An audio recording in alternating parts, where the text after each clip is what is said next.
नव्या एक बहुत ही ड्रामेबाज लड़की थी। वो हर समय बस काम से बचने के लिए बहाने किया करती थी और 24 घंटे सोती रहती थी। एक दिन की बात है। नव्या बेटा मार्केट से जाके सामान लेती आ। घर में मेहमान आने वाले हैं। माँ मेरी तबीयत ठीक नहीं है, आप चली जाओ ना। ऐसा लग रहा है चक्कर खा के गिर जाऊंगी। मैं गई तो लेट हो जाऊंगी। माँ आई थिंक मुझे चक्कर आ रहे हैं। और नव्या चक्कर का बहाना करती है और बेचारी माँ उसके पीछे परेशान हो जाती है और उसकी देखभाल में लग जाती है और फिर मार्केट से सामान लेकर आती है, जिस कारण उन्हें देर हो जाती है और मेहमान गुस्सा होकर चले जाते हैं। ऐसे ही नव्या हर बात पर बहुत बहाने करती थी, जिस कारण नव्या की माँ उसकी शादी करवा देती है। माँ ऐसे अपनी ही बेटी को नरक में कौन धकेलता है। शुक्र मना अच्छा ससुराल ढूंढा है तेरे लिए। जब काम चोरी करेगी बहानेबाजी करेगी तो फिर शादी ही लास्ट ऑप्शन है ना। अब जा यहाँ से और फिर लौट कर मत आना। और आना तो काम करना, पैर फैलाकर खाने मत आना। हाँ। अपनी ही बेटी को ऐसे कौन कहता है। बेटी नहीं कामचोर बेटी के। हाँ। फिर नव्या की माँ खुशी से उसकी विदाई करती है और चैन की सांस लेती है।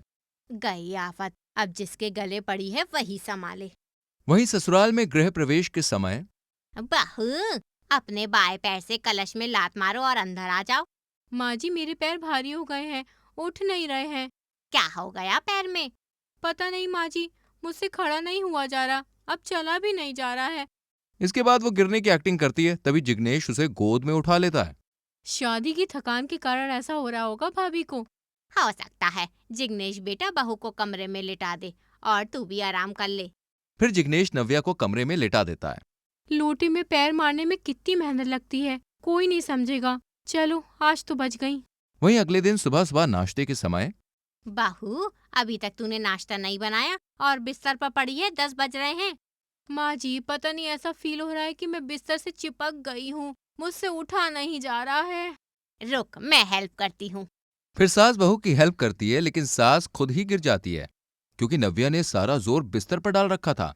बेटा तेरे शरीर में जान ही नहीं है लगता है। तू आराम कर, शादी की थकान के कारण हो रहा है ये सब। नाश्ता मैं बना दूंगी। थैंक यू माँ जी। ऐसे ही कुछ दिन बीतते जाते हैं। बहू बिस्तर से उठने का नाम ही नहीं लेती। क्या हो गया मेरी बहू को। एक काम करती हूँ, डॉक्टर को बुला ही लेती हूँ। वहीं डॉक्टर का नाम सुन के नव्या उठकर बैठ जाती है। माँ जी अब बेटर फील हो रहा है मुझे। ठीक है बहू, तो एक काम कर, तेरी पहली रसोई नहीं हुई है अभी तक, आज खाना तू बना ले। ये सुनते ही नव्या संकोच में पड़ जाती है ठीक है माँ जी। और रसोई में जाते हुए सीढ़ियों से गिरने की एक्टिंग करती है। हाँ मेरा पैर टूट गया। आउच, बहुत पेन हो रहा है। ऐसे ही कुछ दिन बीतते जाते हैं। बहू बिस्तर से उठने का नाम ही नहीं लेती और काम से बचती रहती है। वहीं सास सर पर हाथ रख लेती है। हाय किस आफत को मैं बहू बनाकर लाई हूँ। बहू का सुख नहीं मिला। यहाँ खुद बहू बनकर घर का काम कर रही हूँ। गाइस क्या आपके घर में भी ऐसी ड्रामेबाज बहू है तो कमेंट करके जरूर बताना।